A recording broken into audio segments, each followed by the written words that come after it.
I never planned on becoming the tech industry's most talked about CEO. But then again, I never planned on my father-in-law trying to destroy everything I built. Funny how life works out sometimes. My name is Alex Chen, and this is the story of how I turned a family's betrayal into Silicon Valley's biggest power shift of the decade. Another startup failure, Alex? Richard Morrison's voice carried across his mansion's dining room, dripping with the same condescension I'd endured for the past 5 years. How many is that now? 3? 4?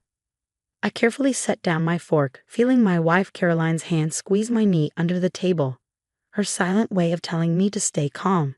The monthly family dinner at the Morrison mansion had become an exercise in humility or humiliation, depending on how you looked at it.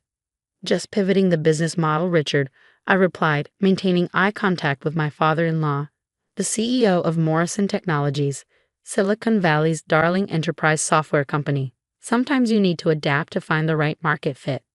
He laughed, cutting into his perfectly cooked Wagyu steak. Adapt? Is that what we're calling bankruptcy these days? His eyes flickered to Caroline. Sweetheart, when are you going to convince your husband to accept my offer? A stable position at Morrison Tech would be better than watching him waste your inheritance on these experiments. Caroline's grip tightened on my knee. She knew what was coming. We'd rehearsed this moment for months. Actually, Dad, she started, but Richard waved her off. The tech industry isn't for dreamers, son, he continued, pointing his fork at me. It's for people who understand real business. Look at Morrison Tech. 30 years of steady growth, contracts with every major corporation in America, and a stock price that makes shareholders weep with joy. He smirked. What's your little startup's valuation again? 50,000. 100? I could feel the weight of the thumb drive in my jacket pocket containing the code that would change everything. The same code Richard's corporate espionage team had been trying to steal for the past year. You're right, Richard, I said, dabbing my mouth with a napkin. Maybe I should stick to what I know. Small dreams, small ambitions. I turned to Caroline. Honey, shall we head home?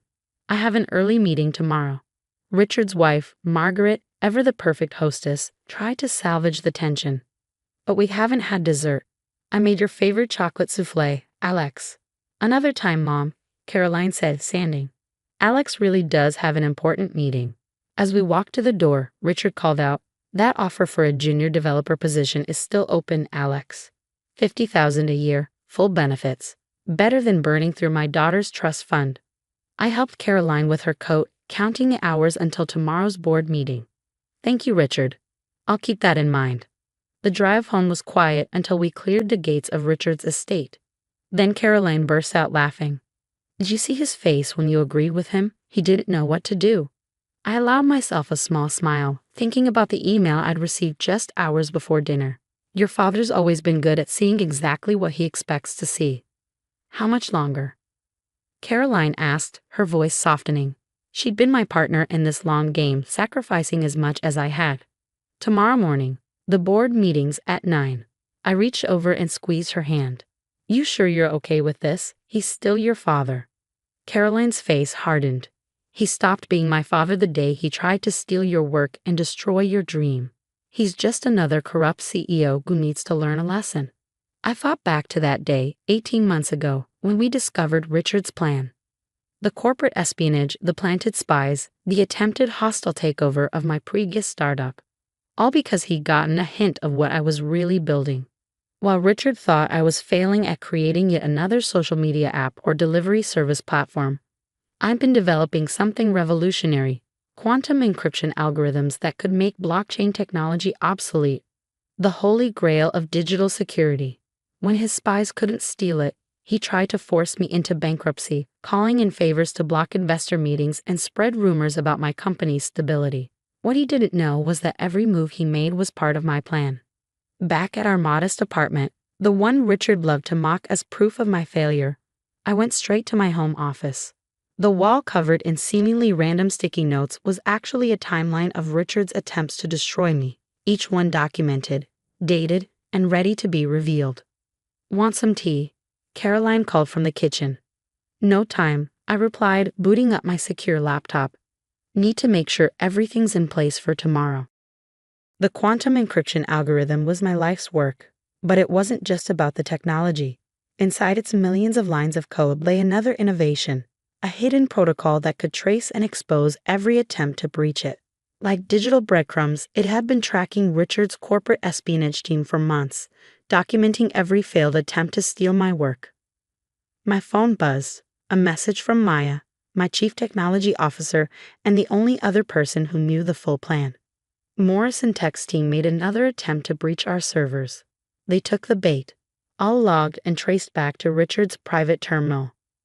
Perfect, the final piece was in place. I walked to the kitchen, where Caroline was sipping her tea and scrolling through her phone. "What time should I be there tomorrow?" she asked without looking up. 9:30, I said, leaning against the counter. "The board meeting starts at 9, but you'll want to be there for the second act." She looked up, her eyes meeting mine. "Think you'll try to deny it?" I shook my head. The evidence is undeniable. Every breach attempt, every planted spy, every backdoor deal to block our funding. All traced back to his personal authorization. And the company? The real company? I smiled, thinking of the offshore accounts and shell corporations we used to hide our true operations. While Richard thought I was struggling with a failing startup, I built a technological fortress right under his nose. Ready to go public the moment Richard is exposed. The investors are lined up, the patents are secured, and the contracts are ready to sign. I pulled out my phone, showing her the email I'd received during dinner. Google just confirmed. They want first rights to license the technology. Caroline stood, wrapping her arms around me. I wish Mom was here to see this. She always said Dad's ego would be his downfall. Margaret Morrison had passed away 2 years ago, never recovering from the accidental fall that happened right after she threatened to expose Richard's illegal business practices. The official investigation ruled it an accident, but Caroline and I knew better. It was one more crime we'd uncovered, one more piece of evidence ready to be revealed. "Get some sleep," I said, kissing her forehead. "Tomorrow's going to be a long day." In bed that night, I stared at the ceiling, thinking about the path that had led here. Richard Morrison had spent 30 years building his empire through theft, intimidation, and corruption. Tomorrow, it would take 30 minutes to bring it all crashing down. My phone buzzed one last time. Another message from Maya: "Systems ready. Quantum encryption holding strong. Time to show them what real innovation looks like." I smiled in the darkness. Richard always said the tech industry wasn't for dreamers. Tomorrow you'd learn that sometimes the biggest dreams are the ones you never see coming. As I drifted off to sleep, I thought about his offer of a junior developer position. $50,000 a year to give up my dreams. By this time tomorrow, I'd be worth more than his entire company. Sometimes the best revenge isn't about destruction. It's about innovation. And I was about to innovate Richard Morrison right out of the industry he thought he owned. The real question was, would he see it coming before it was too late? The Morrison Technologies boardroom hadn't changed since I'd last seen it 2 years ago. Same mahogany table, same leather chairs, same floor-to-ceiling windows overlooking Silicon Valley. But this time, I wasn't here as Richard Morrison's struggling son-in-law. I was here as his replacement. Mr. Chen, Richard's executive assistant Sarah, greeted me with surprise. "The board meeting doesn't start for another hour." I smiled, setting my laptop on the table. "I know, but I'm actually supposed to be here. Check the agenda." She frowned, tapping her tablet. Her eyes widened slightly. I see. My apologies. Can I get you anything?" "Just water, thanks, and Sarah." She turned back.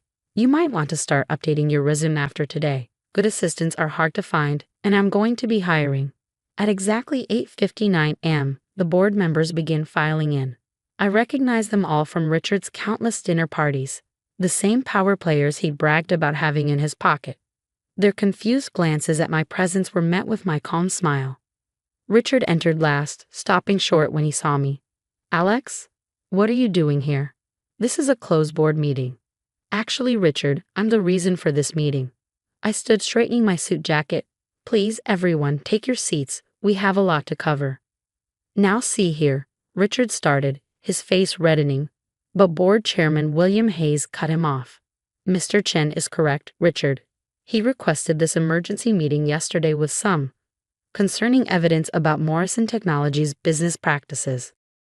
Richard's face shifted from confusion to rage to fear in seconds. "Whatever he's told you, It's lies. This is personal. He's angry because I wouldn't give him a senior position. Interesting perspective, I said, connecting my laptop to the room's display system. Let's talk about positions, shall we? Specifically, the position your corporate espionage team has been in for the past 18 months, trying to steal my quantum encryption technology. The room went silent. On a screen, lines of code appeared alongside surveillance footage, email transcripts, and bank transfers. What you're seeing, I continued, is documented evidence of over 200 attempts to breach my company's security systems, all traced back to Morrison Technologies, more specifically to Richard's private terminal.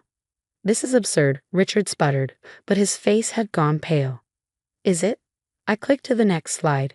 Here's an email from you to James Foster, your head of security, authorizing a Black Ops team to, quote, acquire Chen's encryption by any means necessary. The timestamp matches a break-in at my previous office where my servers were stolen. Board member Patricia Chen leaned forward.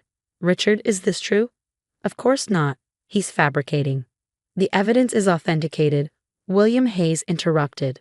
We had independent forensics verify everything last night, including, he paused, looking at his notes, the evidence regarding Margaret Morrison's death.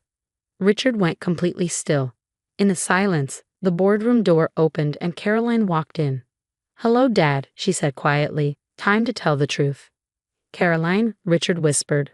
What are you doing? Showing them who you really are. She turned to the board. 2 years ago, my mother discovered files proving my father had stolen most of Morrison Tech's core technology from smaller companies.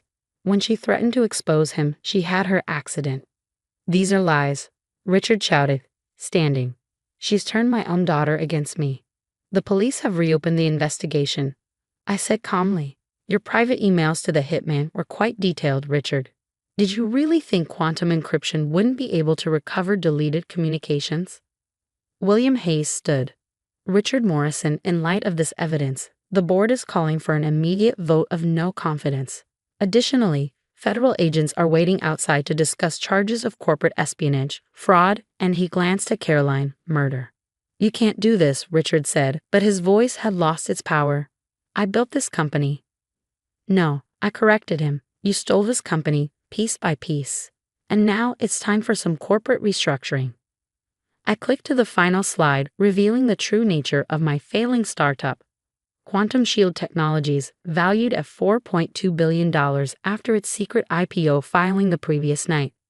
My company owns the patents that will make Morrison Tech's entire security infrastructure obsolete, but I'm willing to offer a merger. I smiled. The terms are simple. Morrison Technologies becomes a subsidiary of Quantum Shield. All current employees keep their jobs except the executive team. And you, Richard, step down immediately. The board's vote was unanimous. As federal agents led Richard away in handcuffs, he turned to Caroline one last time. I'm your father, he pleaded. You stopped being my father the day you killed Mom, she replied. Consider this your retirement package.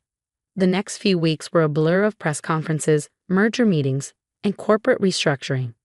Quantum Shield's stock price tripled after the announcement of our revolutionary encryption technology. Morrison Technologies employees, freed from Richard's toxic leadership, embraced the changes with enthusiasm. 1 month after the takeover, I sat in my new office, Richard's old office, reviewing acquisition offers from tech giants. Caroline entered, holding a newspaper. Have you seen this? She asked, tossing it on my desk. The headline read, Tech's New Power Couple, How Alex and Caroline Chen Revolutionized Silicon Valley. I smiled. Your father would hate that headline. Good. She perched on my desk. The detective called. They found more evidence in Mom's case. He's looking at life in prison. I took her hand. You okay? She squeezed back. Better than okay. Mom always said the truth would come out eventually. She'd be proud of what we did. Not just what we did, I corrected. What we're going to do. Quantum Shield isn't just about encryption. It's about changing how the tech industry operates. No more stolen innovations, no more buried crimes. My phone buzzed. Maya was requesting approval for our next project. The quantum encryption had been just the beginning. We were about to revolutionize not just security, but the entire concept of digital trust. Remember what he said at that last dinner? Caroline mused. The tech industry isn't for dreamers. I laughed, looking out over Silicon Valley from my office window. Maybe he was right. It's not for dreamers, it's for revolutionaries. The sun was setting over the valley, casting long shadows across the buildings below. Somewhere in a federal detention center, Richard Morrison was learning the hard truth about real business. Sometimes the biggest threat isn't the competition you can see, but the innovation you dismissed. As for me, I had a company to run, an industry to change, and a legacy to build. One that wouldn't be built on stolen dreams and buried secrets, but on true innovation and transparency. The junior developer position Richard had offered me would have paid $50,000 a year. Today, I signed a contract worth $50 billion. Sometimes success isn't about accepting the position you're offered. It's about creating the position you deserve. And sometimes, the best revenge isn't just about winning. It's about changing the entire game.